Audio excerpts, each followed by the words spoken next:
Good morning or good afternoon from wherever you are watching us from. Welcome again. This is Inclusive Deflection Show where we inspire one life at a time. My name is Terry Sami. We are back again at Potter's Family Hospital with Dr. Anthony, and we want to address a topic that has affected almost all of us, including myself.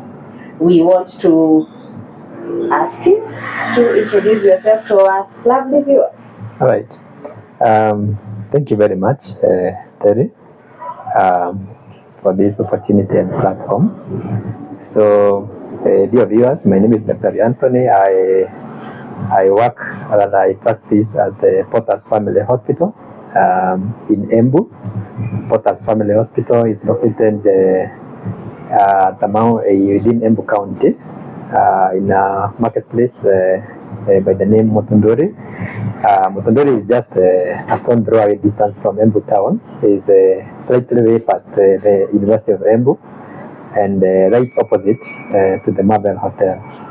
So thank you very much for having me, Terry. Mm-hmm. Yeah. Karibu sana. Mm-hmm. Now, this is the order of the day, Doctor. Yeah. Every now and then, it's pyrorody, every now and then, acidity.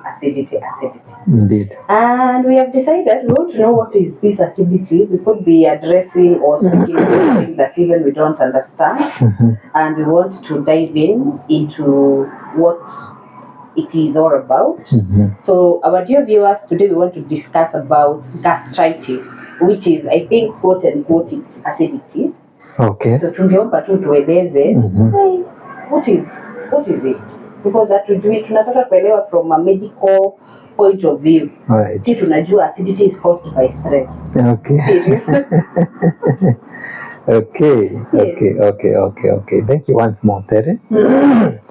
I think, yes, it is not a bad narrative from a layman's perspective that acidity is stress, because we learned that, yes, it is stress to the cells, not stress at the psychological. Oh, okay. And so, my dear viewers, when we talk about gastritis and Terry, you will learn that in the field of medicine, we have what we call medical terms.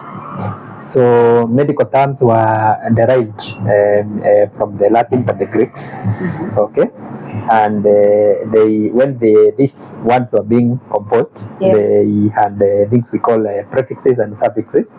I don't know whether you are acquainted to prefix means some letters which come in front of a word, and the suffix is that come right behind the word. So when we talk about gastritis, is a word that is served with a suffix, itis, that is itis towards the end, and itis refers to inflammation or swelling, or some changes that come as a result of an inflammation. That is what we call itis. You realize that there are a number of words which come with that suffix at the end of the word. You have that gastritis, we have stomatitis, you have arthritis, meningitis. For you it is many meningitis. For me it is meningitis. All right. So you know you are a literate, Terry. So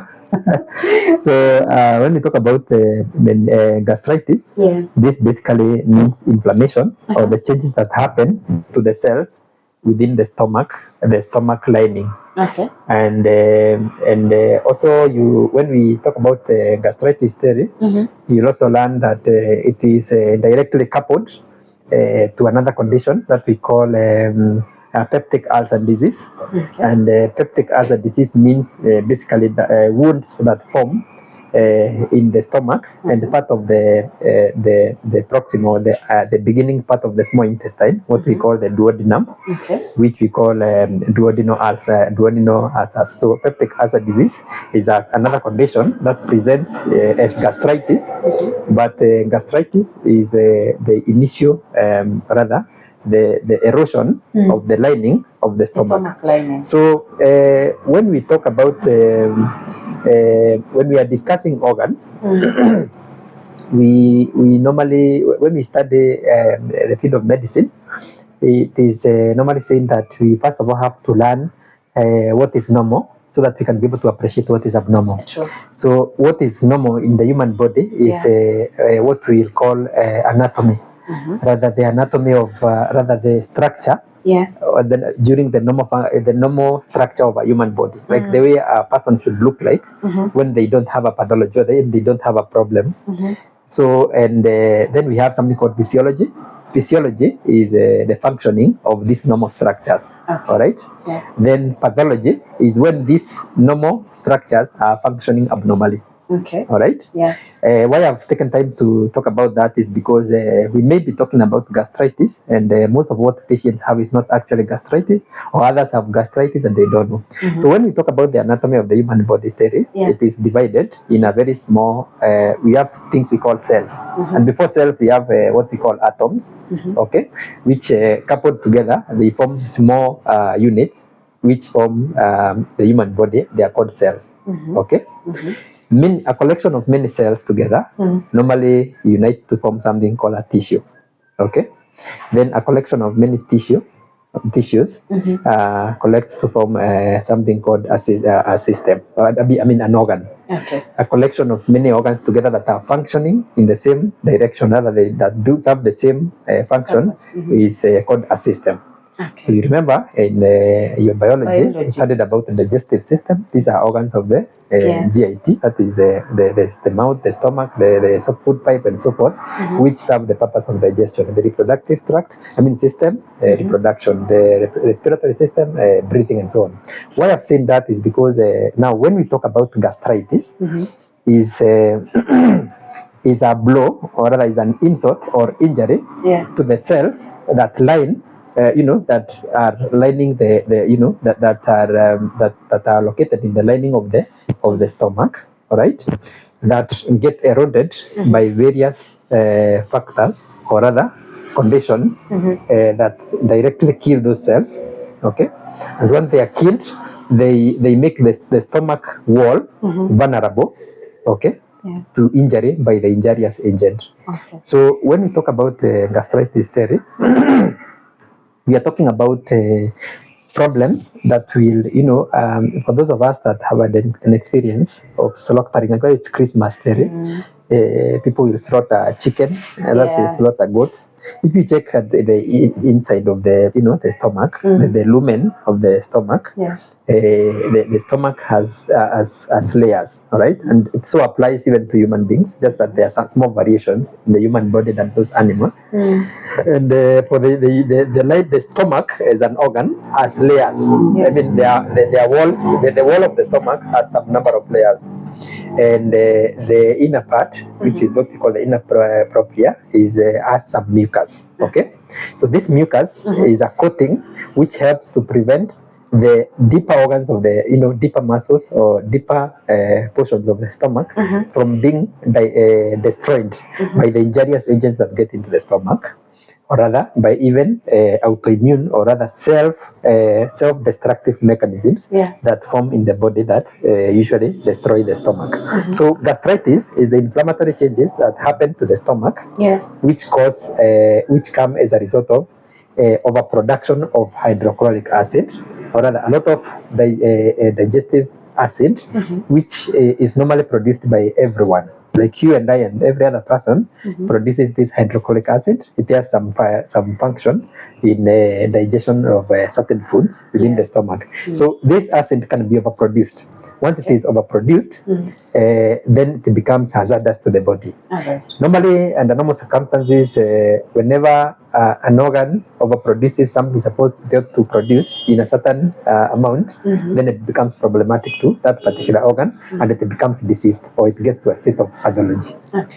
What are some of the symptoms of gastritis? All right. So symptoms. Sorry to cut you short. Okay. There are some people that will have stomach pains. Yes. There are some people that will vomit, and I don't even know how. Let me not even say it. Okay. It's something that is they vomit something bitter.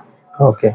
And there are some people that will not even like feel like they want to eat. Okay. So what are some of the symptoms of gastritis, and what is the cause? The cause is where I want you to major on, because that is where a very big percentage is. Yes. I get your question, Terry. So when we talk about the symptoms and the causes of gastritis, they are coupled, or rather they cannot be separated. Okay. Because now when we talk about gastritis, again, gastritis is classified. We have what we call acute gastritis. That is gastritis that comes suddenly or within a very short time. A patient is now manifesting these symptoms of gastritis. Then you realize that is what we call chronic gastritis. Chronic now is a form of gastritis, or the erosion of the the lining of the stomach by hydrochloric acid, which takes place gradually. Okay. Or rather, or in a very long period of time. So depending on whether it is acute gastritis or chronic gastritis, the symptoms will vary. Now for acute gastritis, this now when we talk about the causes and the symptoms, this is a patient who maybe will consume something that is injurious to the stomach. Okay. Say, for example, take a lot of alcohol. Okay. And rush to the hospital when vomiting blood. Okay. Blood vomiting. All right. Having severe abdominal pain is just an example. Or taking a medication which irritates the stomach. All right. Or taking some food which injures the stomach. Okay. Or having a medical problem which has posed a direct injury to the stomach as an organ, and then the patient comes with symptoms of abdominal pain. Okay. Abdominal cramping. Epigastric pain. This is pain on the upper part of the abdomen.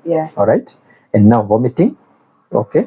And even other conventional symptoms like headache. Okay. Lethargy. Feeling very weak, and is rushed to hospital. Those are symptoms of acute gastritis. Now when we talk about chronic gastritis, these are patients who have had symptoms like those ones and a number of other symptoms presenting in a very long time. Okay. Treated and not resolving. For instance, someone who, whenever they consume certain foods, they have issues with their stomach. Like they start having belching. Others will feel abdominal fullness. Others will feel bloatness. Okay. Others will not even have these symptoms as a result of rather eating those substances. They'll just have symptoms of definitely having problems even with appetite. Okay. Problems vomiting everything after eating. Okay. Problems of even having blood in vomiters. Okay.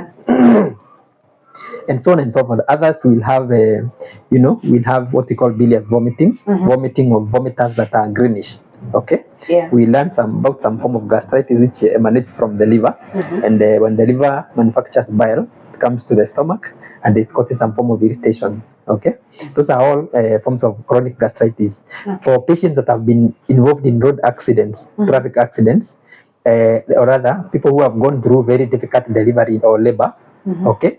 People who have had severe burns, who have been involved in, who have gone through, are recovering from burns, or have been in a fire tragedy, they have what we call erosive or rather stress gastritis.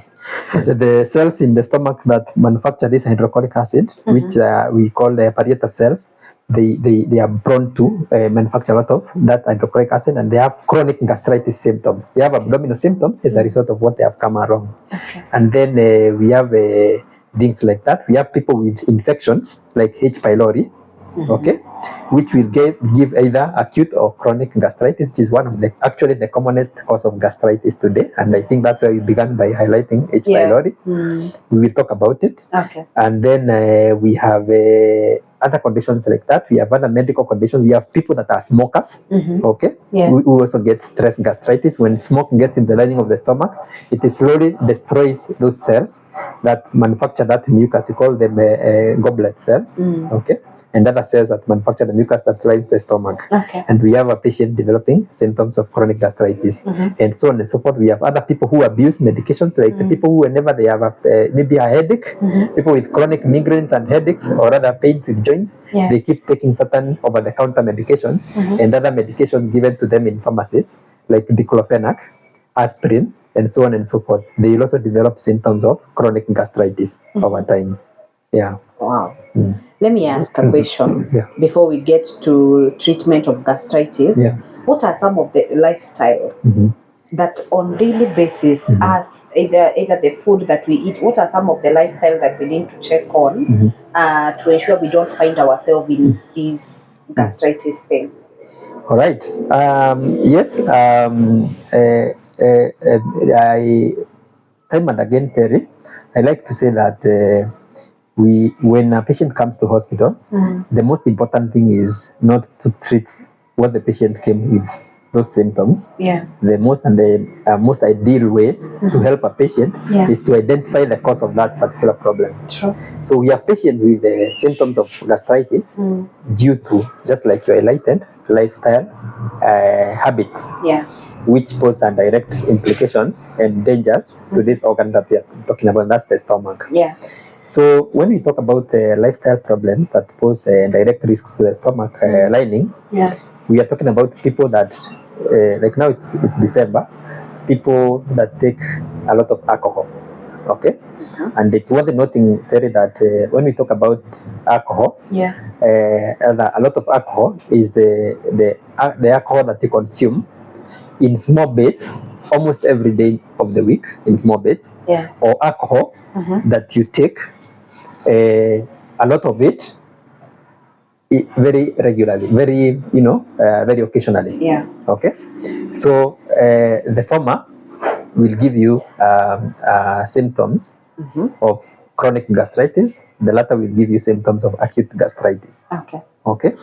So when we talk about other lifestyle habits that can pose direct problems is like I've just said, people who abuse medications like painkillers, other over-the-counter medications, and so on and so forth. We have people that have binge eating or eat everything, eating for street food, okay, and poorly preserved food, okay, and sour things, okay, and even fruits, citric fruits, and especially also wheat products. All right. Yes, and then we also have this also have a vicious cycle with the development of people that become overweight. When you become overweight, the cells that line the stomach are replaced by fatty cells, okay, which also pose other direct implications on the development of gastritis. So, and of course, many other things like smoking, all right, cigarette smoking, and what more? Things like that. We also have psychological stress. It is also, like you began by saying, they can also pose a danger to the lining of the stomach and also communicate to gastritis. Yeah. Let's get to the treatment. Daktari, I'm sure there are people that can bear me witness. They have been treated over and over again for gastritis. Years. And there is no change. They are still there taking medication. Today you're given this, tomorrow you're given another pack. There are some, I think they are the people you need to inquire, which is the latest H. pylori kit. And what are some of the treatment, the gastritis, whereby I can be sure once I get this, if at all I'll be given ways of managing what has caused the gastritis, then I'll be sure I'll be free of it. Or is it something that doesn't just have an end once it Very well. That's a very good question, Terry. I'll begin by saying most of these people that have been treated for gastritis, and it's not resolving.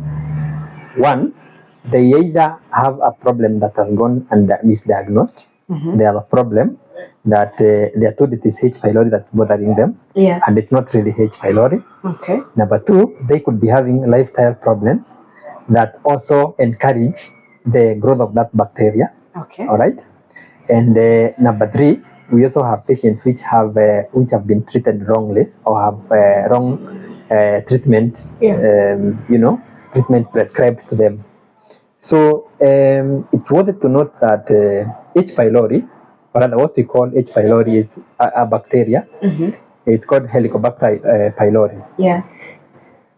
Before the advent of H. pylori, people were bothered by gastritis. Okay, and it was not really known what was happening, and it was discovered in some factories until one scientist who is actually named after H. pylori, that was his name, is the one that discovered that there were some parasites in stool. Okay. And he was challenged. People challenged his hypothesis in the discovery of H. pylori, and he assured them that to allay the doubts, he captured those bacteria, and he took them himself, and he got very sick.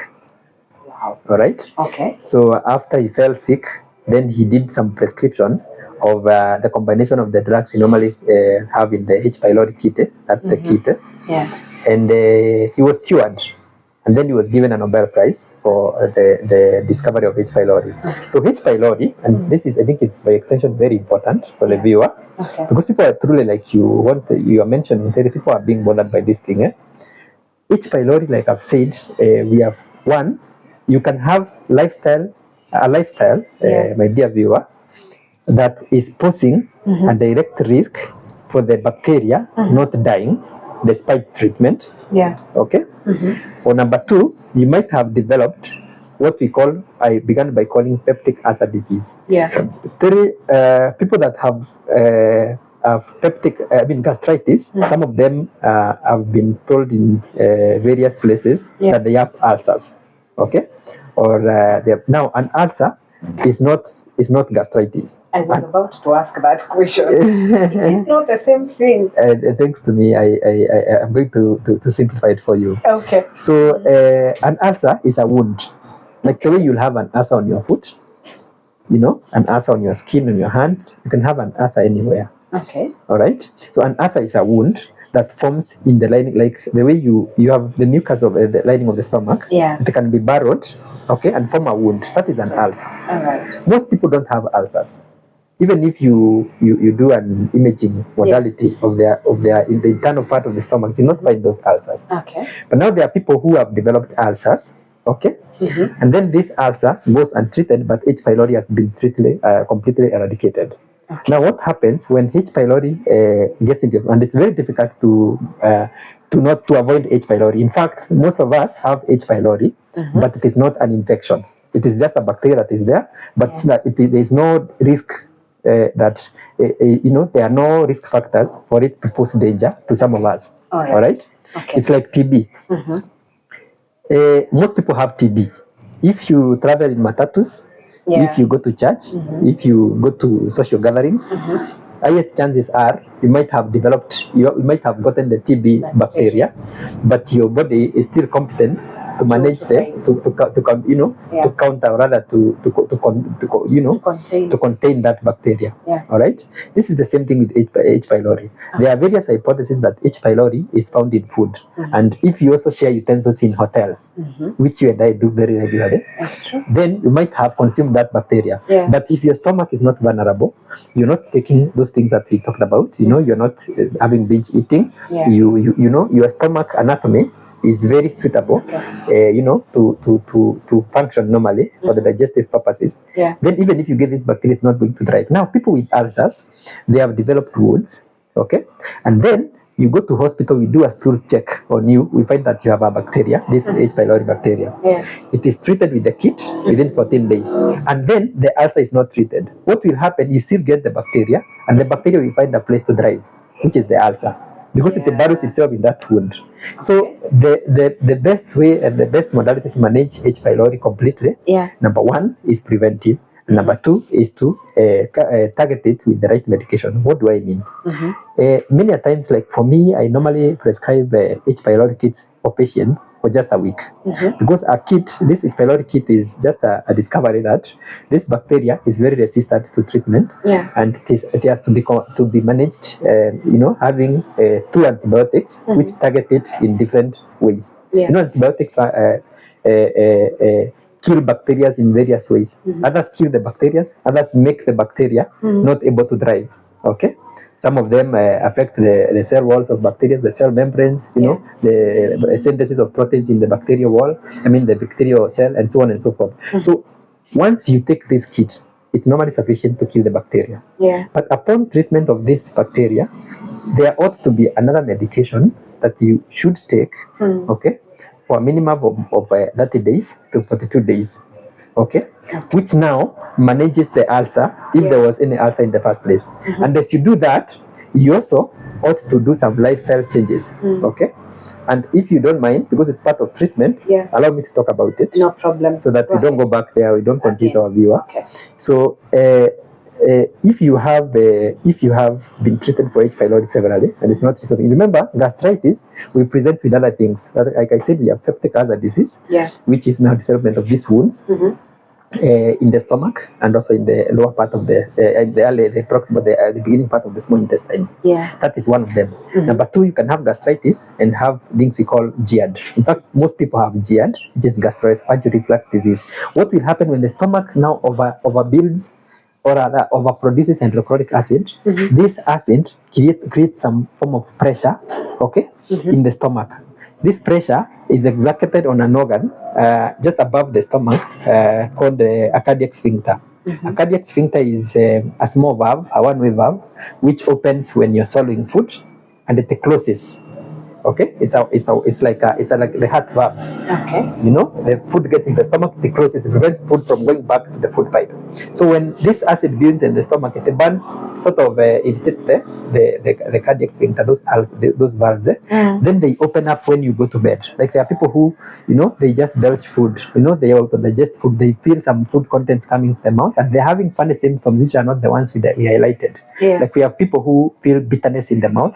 Others have gums disease, others have dental problems or tooth and teeth diseases. They have been to dentists severally and their teeth are still having problems, but it's because of the acid that is coming from the stomach. All right. So now to prevent all these things, I'll give some tips to your viewer. And I think they are going to save us all. All right, no problem. Number one, my advice is this: if you're battling this and other symptoms, train yourself. Number one, to learn to sleep on your left shoulder. Okay? Yeah, on your left shoulder. Is it okay if I demonstrate? Yes, you can. So what happens there? You have internet on your Yes, phone? I do. Just Google for me something. Just open Google for me. So you sleep. The first thing is learn to sleep on the left shoulder, and I'm going to explain to the viewer why you do this. Let me just have the phone.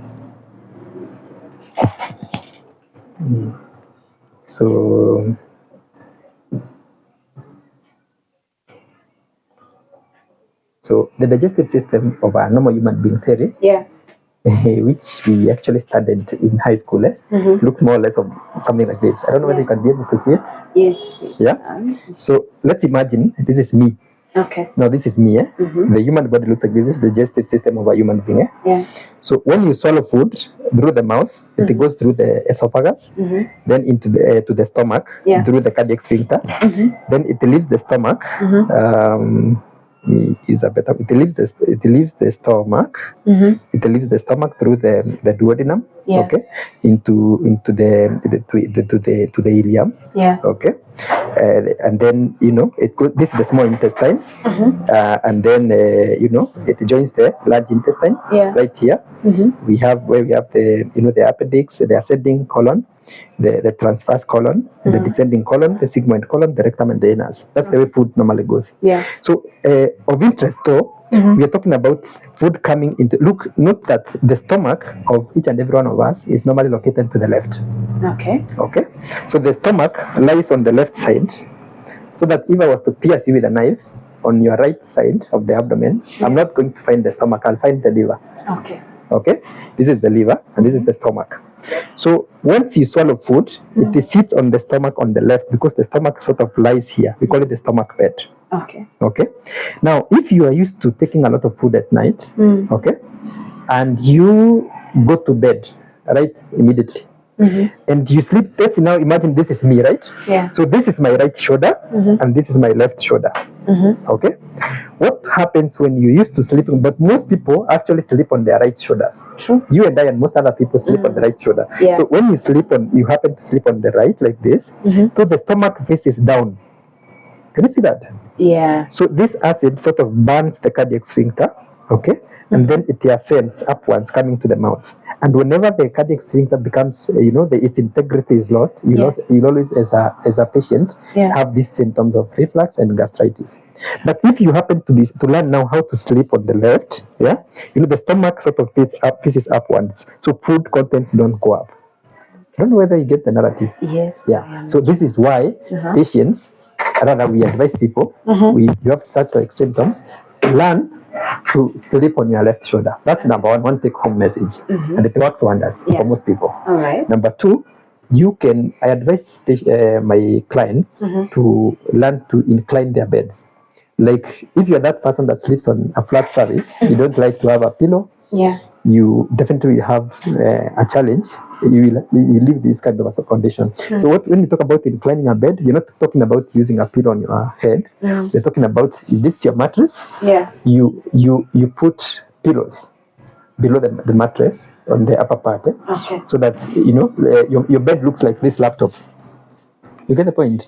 So when you sleep like that, then it improves when you swallow food, and when you go to bed, this food is able to go down instead of coming up. And then, of course, you began by saying you sleep on the left side. The third thing is, I advise people, learn to take a small meal at night. Avoid taking a huge dinner. Take a small meal, all right? Because by so doing, it doesn't trigger the stomach to overproduce the acid that is needed to digest that particular food. You get the point? Then number 4, take an early supper. Daktari, umepanga watu wasilale waamke wakitafuta chakula usiku. That is what you are planning. That is what you are planning. People are not sleep. You'll be hearing someone is in the fridge looking for food. People will be hungry, but they're going to live longer. Okay. Yeah. All right. Let me ask a question before you continue.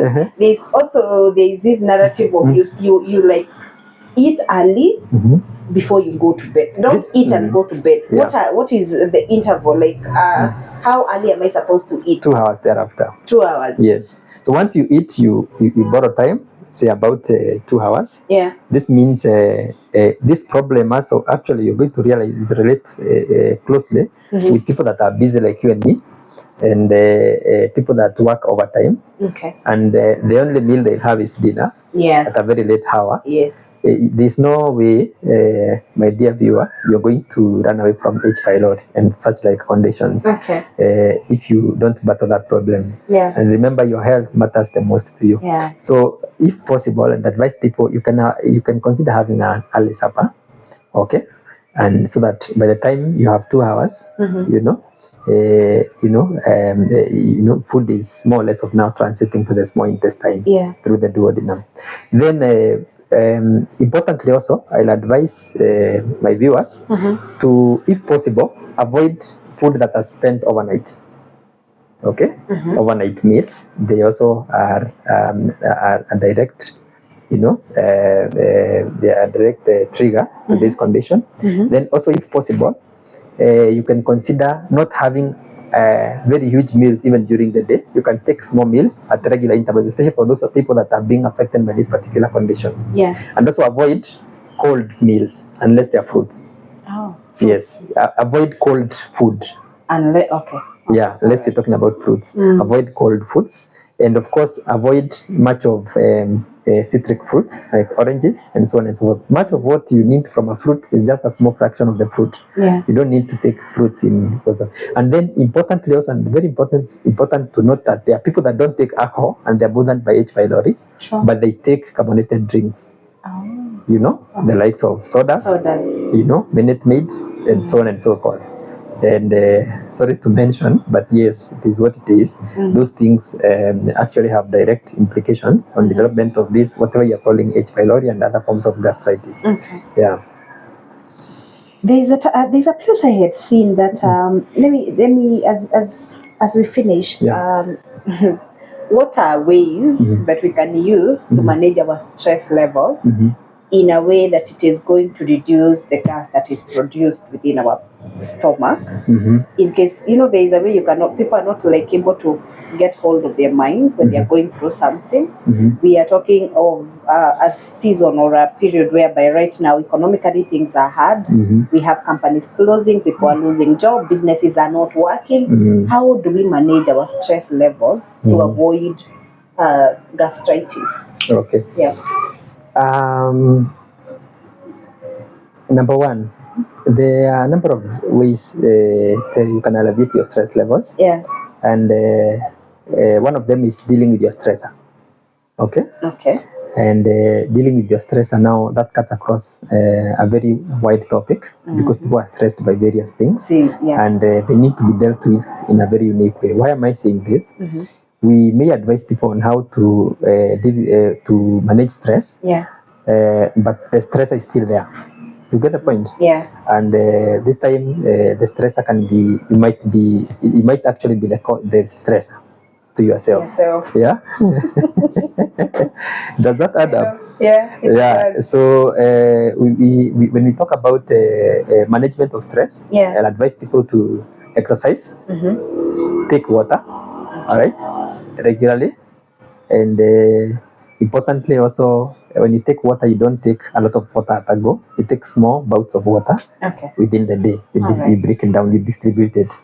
Then also you you do other routine stress management exercise like yoga, those things, stretches, all right, walks, meditations.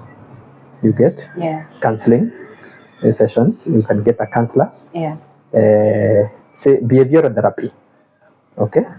Behavioral therapy, and share what that is bothering you to someone that cares.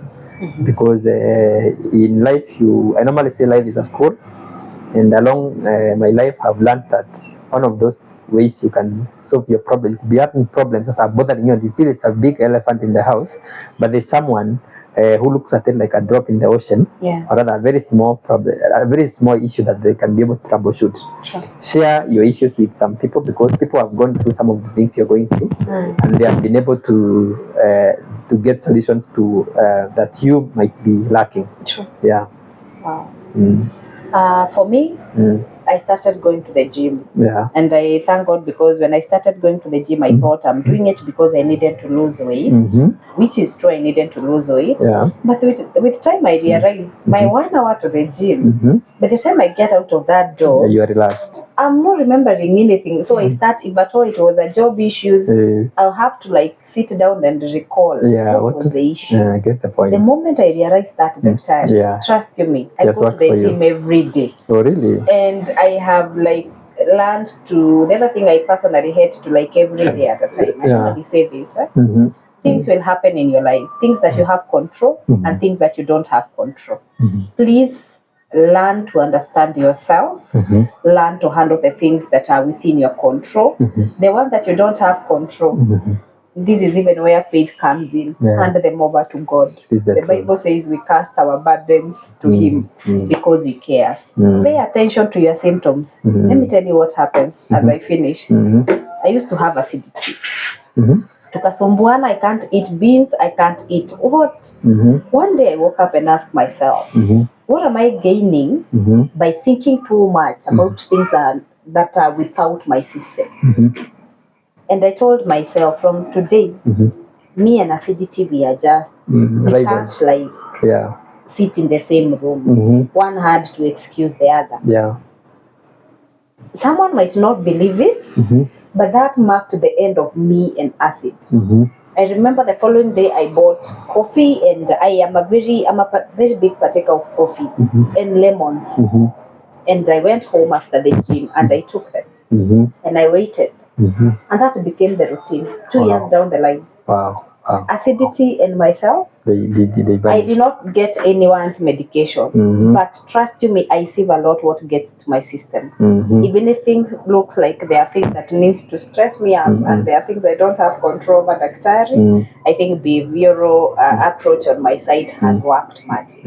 Because honestly, as I have said, you can only do as much as you can yourself. Exactly. Whatever is not within you, then utafikiria utanunua ndege, you still have the same issues. Just manage yourself. And then be okay with where you are in life. Don't be stressed by akina daktari driving big cars and other people. We uko hapo tu hata una job. By the way, I think the social media pressure also is contributing to all our stress levels on the economy. But I want to think that to believe we have learned something. Let's also maintain a healthy lifestyle. Let's check on whatever we eat. Let's go for treatment. At one time in Fika, I was misdiagnosed. Niliteseka. Let me tell you, I ended up having a liver issue. Oh, really? I was given wrong medication for I think 2 months. By the time it came to be detected, I had a liver problem. And it was bad. Sorry. So I'm passionate about this topic today because it's something that personally has affected me, and I know it's affecting people right, left, and center. I've seen it, and I thank God that Dr. Anthony had an opportunity, and even he made time. Not that he's not busy. I want to believe there are even some patients that are waiting for him, but he made time to sit down and talk to us. So if you haven't seen the other video that we made in the same place about prostate cancer, I know you will see this, and for various reasons, you're going to watch this to the end. I would want Dr. Anthony to guide us through the services that he conducts in Potter Family Hospital, so that we see whether we can be able to consult with him once in a while. You can have a query. He will also share his number, because we are here because of you.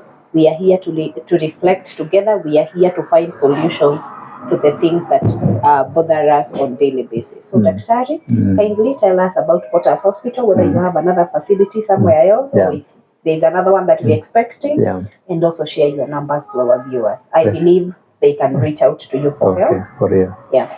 Okay, so very well. Thank you very much once more, Terry. So, my dear viewer, I began by saying that I work for Potter's Family Hospital. Potter's Family Hospital is located in Embu County. For those of us that live around Embu County and those that may want to visit our services, we are at the Motondori Market. Right across is Marvel Hotel. It's a stone throw away distance from Embu Town. That's where we have our headquarters. We have been here. We've been in business for a number of years, over 10 years. And we conduct several services. We host outpatient services, inpatient services, and specialist services, so to speak. So if you have a problem like the ones we just discussed, and most of the other conditions, maybe conditions requiring kids or pediatric population and child welfare clinics, we host those services. If you are out there, you need gynecological services, we normally treat those services. We have specialists for that.